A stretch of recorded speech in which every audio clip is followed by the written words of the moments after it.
La industria del material de construcción, me ha encantado la presentación, el corazón del ámbito. Muchas gracias, porque no siempre se nos ve así, pero al final sí que es verdad que estamos en la línea de abastecer y suministrar todo lo que es el principio de la construcción. Se ha mencionado en algunas ponencias anteriores algunos impactos que podemos tener en la obra, y en este caso concreto pues se nos preguntaba por el tema del nuevo reglamento de producto de construcción que se publicó a finales del año pasado, en 2024.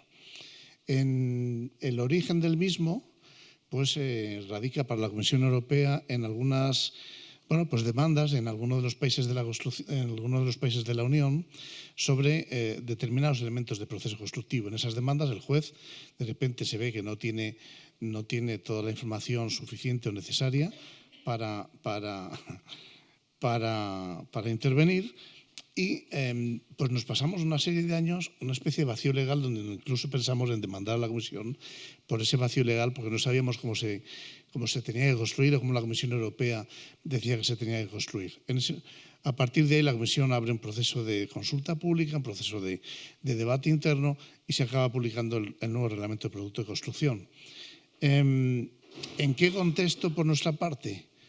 Bueno, pues podemos decir que, aparte de sentirnos como el corazón de la construcción, la industria de materiales de construcción aporta el 90% del I+D+I del sector construcción, de todo el sector construcción, no porque lo digamos nosotros, sino porque lo dice el informe de la Fundación Jotec al respecto. Otro elemento de contexto, básicamente, aparte que intervenimos en todos los procesos de normalización en España sobre producto y sobre proceso en construcción, ahora mismo sobre el 70-75% de los certificados voluntarios de producto de construcción que tiene la principal certificadora española en ese ámbito, que es AENOR, pues son producto de construcción.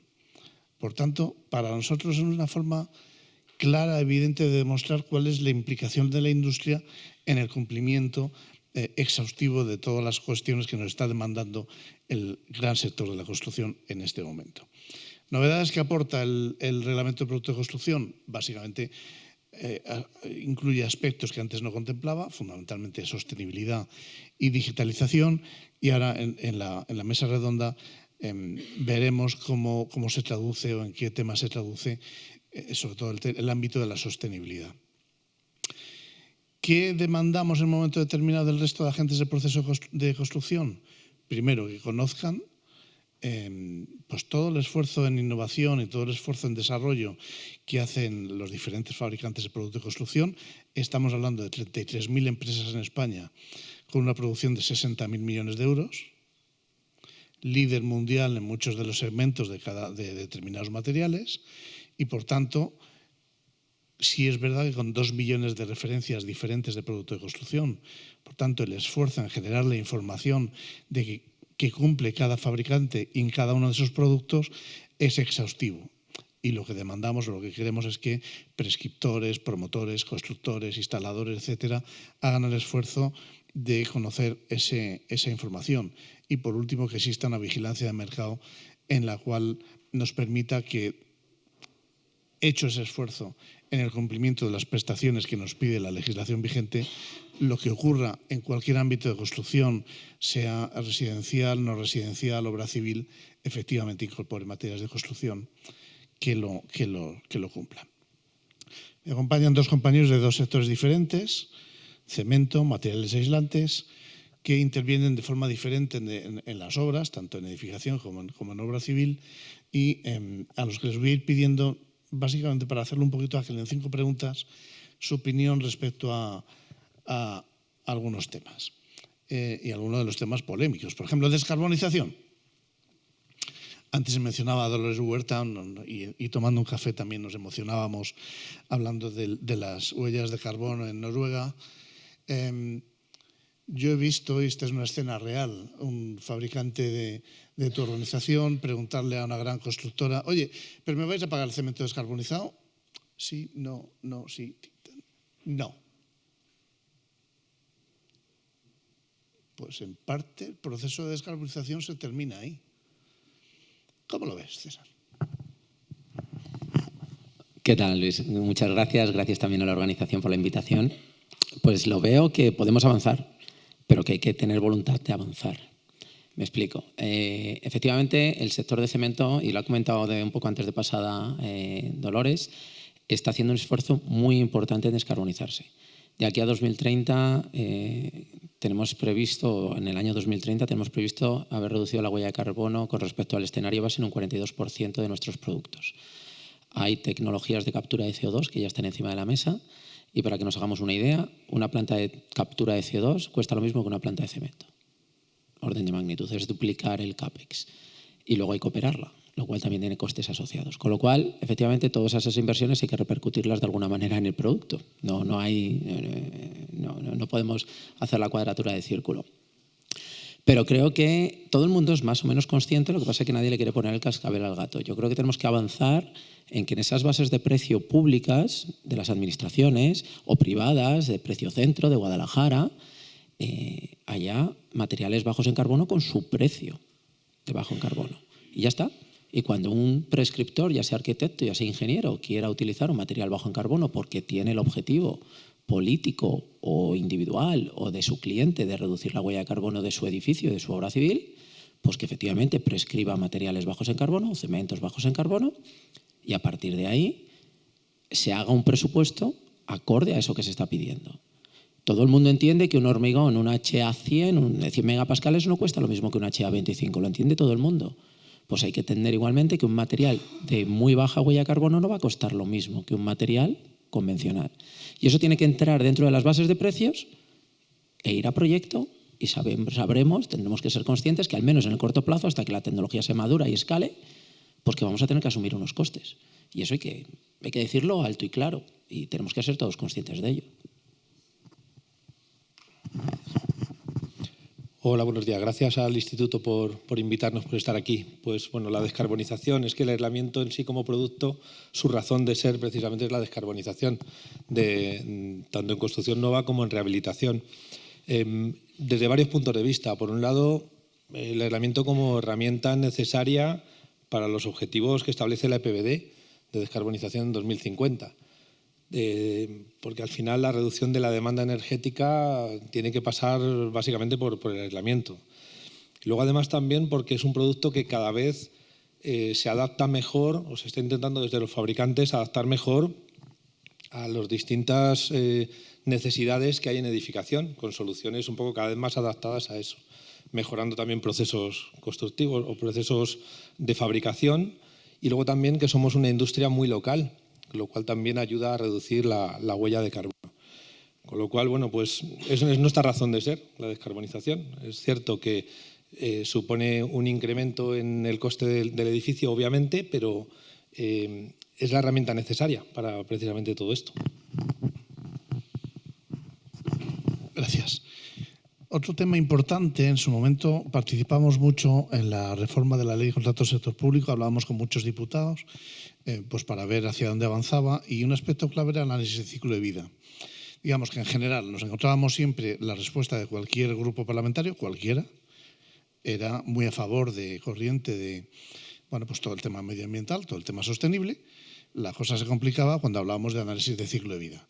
Esto ya era más difícil de incorporar, más difícil de entender. Y al final, lo que me preocupa es, y quiero que nos contéis vuestra experiencia, es la capacidad de innovación de vuestros productos para mejorar el análisis del ciclo de vida, la importancia de la veracidad de la información que dé cada fabricante sobre su análisis de ciclo de vida. Y tercero, un aspecto que existen bases genéricas de producto y existe la información propia de cada fabricante. ¿Qué opinión tenéis a cuál es mejor, peor o...? Vale. A ver, el análisis de ciclo de vida nosotros tenemos muy claro que tiene que tener en cuenta todas las etapas.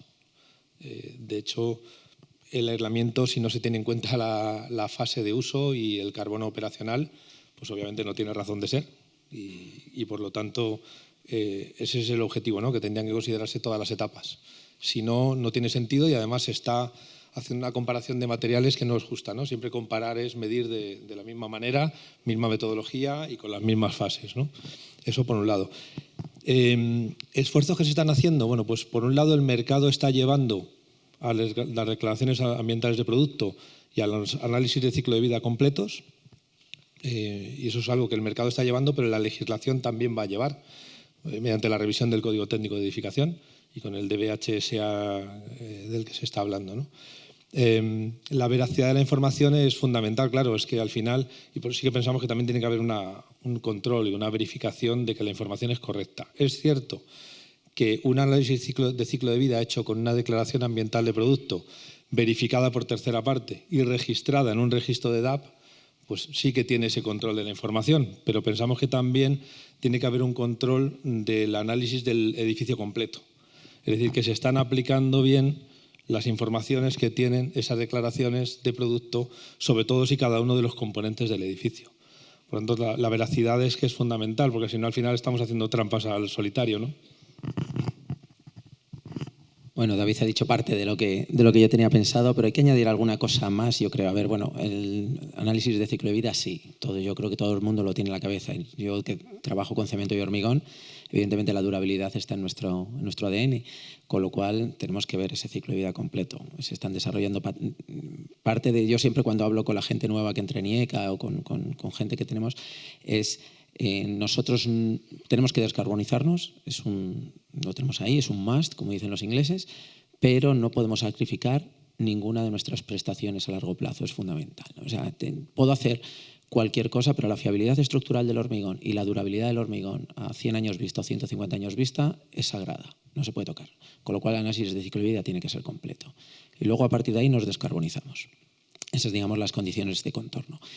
Efectivamente, el problema que tenemos cuando hablamos de ciclo de vida, sobre todo a nivel político, es que es difícil de medir los escenarios a futuros. El A1, A3 es muy sencillo, me dan mis DAPs de los productos, que efectivamente tienen que estar certificados por tercera parte para ser veraces y demás, pero a partir de ahí todo se complica. La fase B, la fase C, o ya no te digo la fase D, o los módulos son muy complicados de medir. Y ahí ya, cuando tenemos que comparar ofertas, es complicado, todo se complica. Entonces, creo que tenemos que avanzar seriamente. Por supuesto, a nivel de edificio sería lo ideal, pero a nivel de soluciones constructivas. A mí, yo como cemento, yo no puedo declarar mi fase B o mi fase C, a lo mejor un poquito mejor, pero tampoco. ¿Por qué? Porque yo pierdo mi identidad. Yo paso a ser un prefabricado de hormigón o paso a ser una viga armada de hormigón. Yo no soy cemento como tal. Yo pierdo mi identidad en el momento que me mezclo con los áridos y con el agua y formo parte del hormigón. Entonces tenemos que avanzar en, oye, yo tengo que tener esa DAP o ese análisis medioambiental de mi solución constructiva. Los aislamientos tienen su DAP, pero no nos podemos quedar ahí. Tenemos que tener un análisis completo de la solución de fachada ventilada con su aislamiento o de SATE con su aislamiento. Y yo tengo que tener la solución de un forjado de placa alveolar o un forjado reticular. Y esa tenemos que avanzar hacia esa solución, porque ahí sí podemos empezar a estudiar cuál es la fase B y cuál es la fase C, porque lo tengo todo mucho más definido. A este aspecto, decir que nosotros, por ejemplo, estamos trabajando con empresas para desarrollar DAPs de forjados patentados y demás, pues estamos trabajando porque creemos que es la manera de construir luego ese edificio que comentaba David. O sea, si yo tengo soluciones constructivas completas, puedo construir mi edificio. A partir de materiales individuales no puedo construir mi edificio. Y en soluciones constructivas completas yo sí puedo declarar mi fase B, C y D de una manera fácil. A mí me chirría mucho cuando veo declaraciones ambientales de producto en que la fase B no es que no se declare, que existe la opción a veces de no declararse, pero a mí me chirría mucho cuando se declara 0.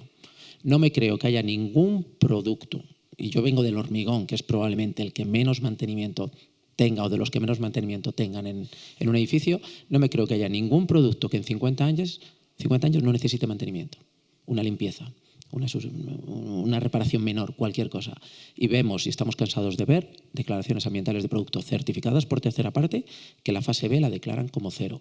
Yo eso creo que hay que ponerlo de manifiesto y que no tiene sentido que nos hagamos trampas al solitario y que declaremos la fase B como 0 cuando desde mi punto de vista es un escenario completamente irrealista. Sí, totalmente de acuerdo. O sea, es verdad, nosotros, por ejemplo, en nuestro caso en el aislamiento sí que hay DAP de sistemas de aislamiento térmico por exterior, el SATE, como sistema completo de fachada, y totalmente de acuerdo en que tiene que haber una metodología homogénea y clara que no dé lugar a dudas de cómo se tienen que establecer los cálculos para cada una de las fases. Totalmente de acuerdo. Sí, sí. Muy bien. Siguiendo con las declaraciones ambientales de producto, con el nuevo reglamento de producto de construcción, con la Comisión europea, en Bruselas, tenían un problema, es que me preguntaban si estábamos muy lanzados con este tema, y yo les decía que, hombre, ahora mismo llevamos 36 años debatiendo primero la directiva, luego el primer reglamento, ahora este segundo, y se fijó el primer periodo de coexistencia a 2045. Y yo tenía varias fórmulas de respuesta a esto y le decía al padre de la criatura, que además es buen amigo y antiguo compañero, digo, mira, es que tengo más posibilidades de ver a mi Atleti ganar una Champions que ver cumplir el reglamento de producto de construcción estando en el ejercicio profesional de mis funciones, ¿no? Pasa algo parecido con las declaraciones ambientales de producto. Cuando surgieron, todos los sectores nuestros, en el año 2013, lideraron el desarrollo de declaraciones ambientales de producto.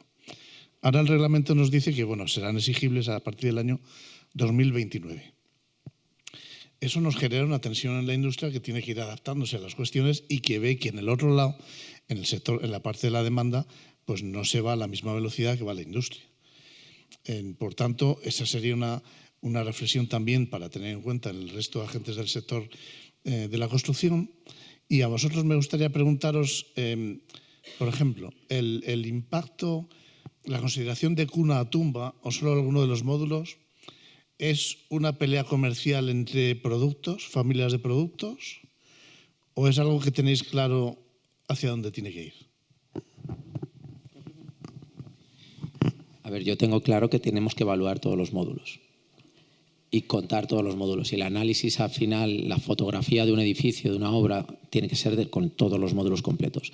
Sostengo que sí, que está muy bien que los módulos estén de manera individualizada porque tú sabes dónde tienes el impacto y dónde puedes actuar. Es una manera de darte mayor información. Hay que saber dónde impacto para poder actuar ahí. Entonces, el individualizar por módulos está bien, pero siempre y cuando la fotografía sea completa.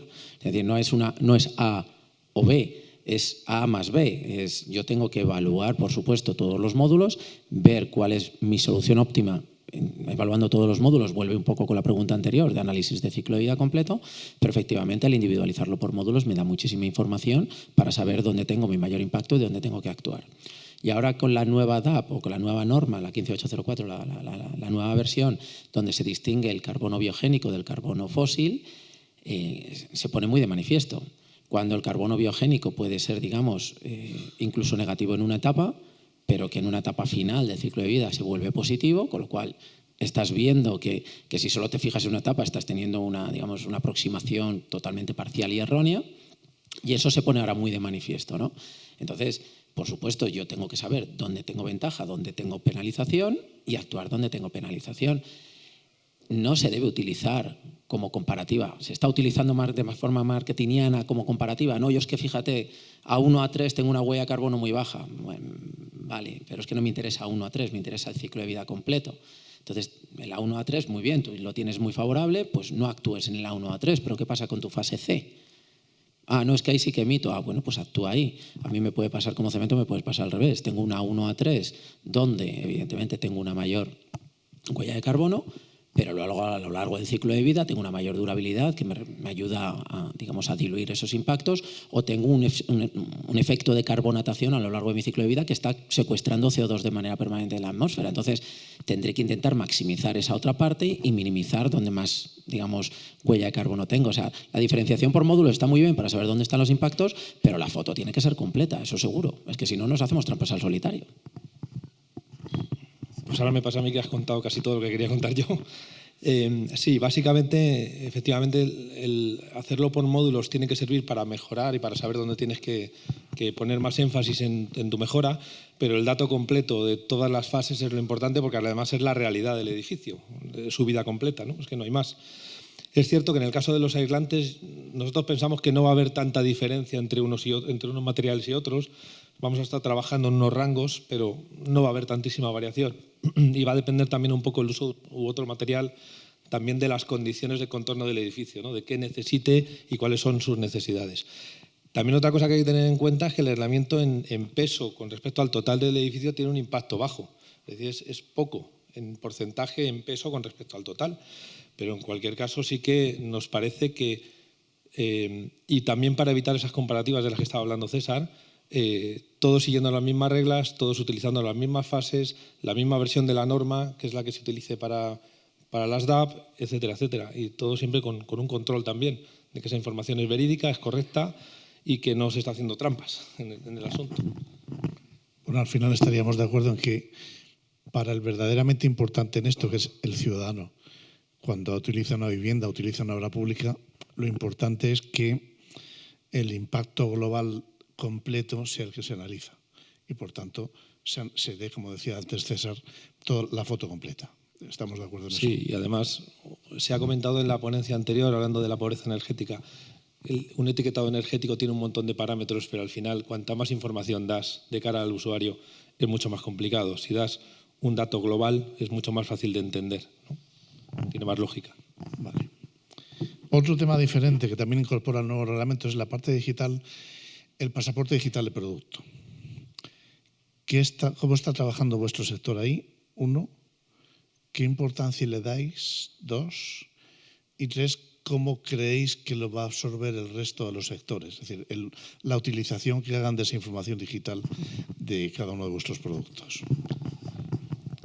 A ver, en el caso del aislamiento sí que se están haciendo muchos trabajos ya de digitalización, incorporación de BIM y demás. El pasaporte digital de alguna manera tiene que ir integrado con eso también. Y la digitalización es una realidad que además tiene que hacer más fácil la trazabilidad de la información y el paso de toda la información en toda la cadena de valor. O sea que eso viene, pero es que tenía que venir. Es que eso es así.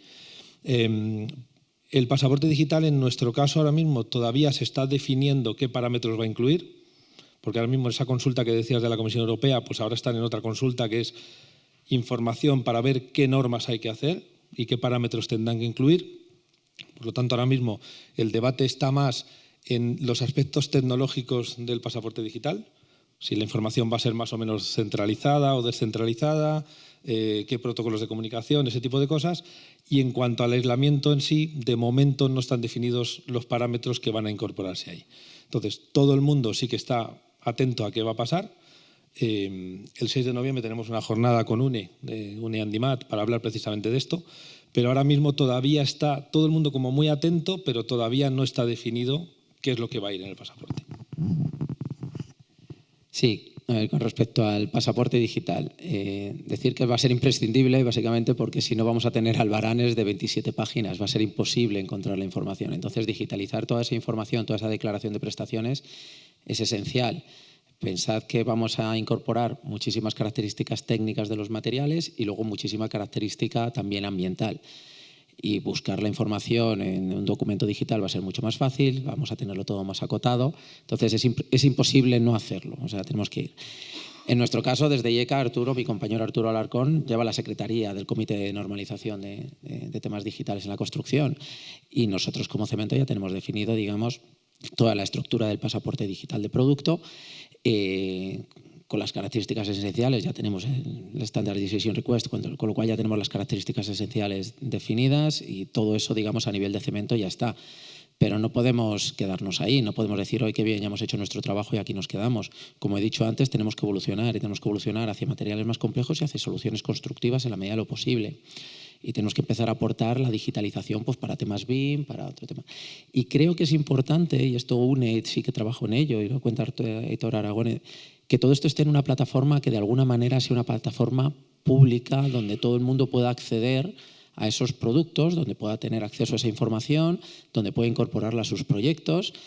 E incluso eso permitirá no solo irnos a integrar en el pasaporte digital de productos requisitos reglamentarios, sino también otros requisitos técnicos o requisitos o información comercial.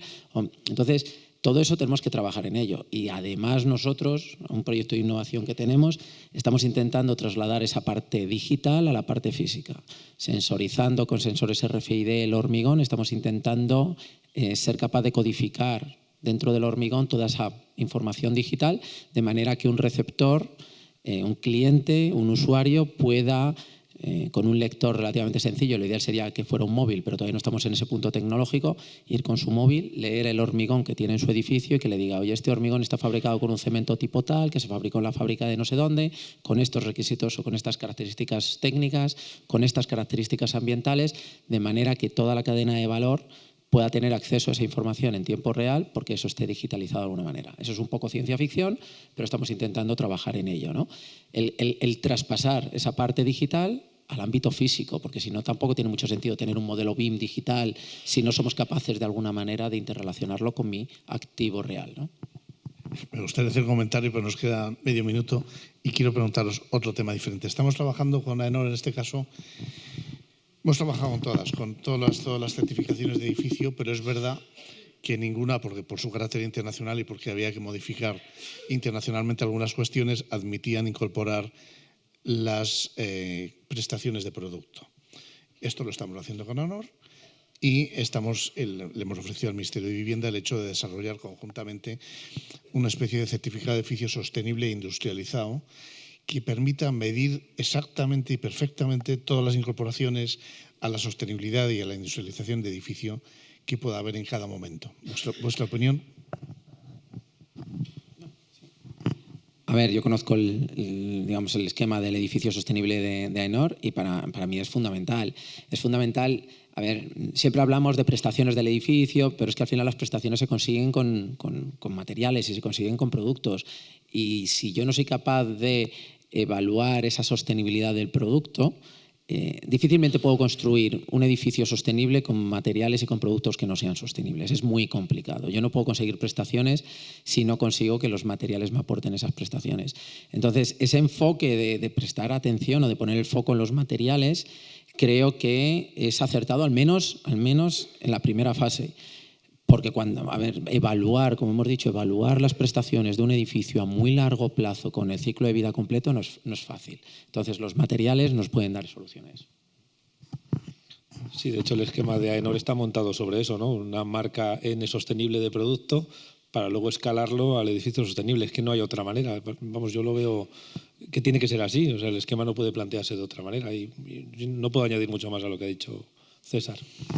Perfecto, pues con el tiempo finalizado, una reflexión última y es que lo hemos incorporado con el nuevo Reglamento Europeo de Productos de Construcción y nos lo pedía también la Comisión Europea, es el hecho de decir, por muy desarrollado, por muy específico que sea el reglamento, que lo es exhaustivo a la hora de solicitar prestaciones a cada fabricante de producto, también la Comisión Europea solicita, y nosotros estamos de acuerdo, que todos los sectores, todos los agentes del proceso constructivo deben trabajar alineados para dar realmente un resultado positivo. Dicho eso, pues nada más agradeceros a vosotros la colaboración y a todos vosotros vuestra presencia. Nada más, muchas gracias.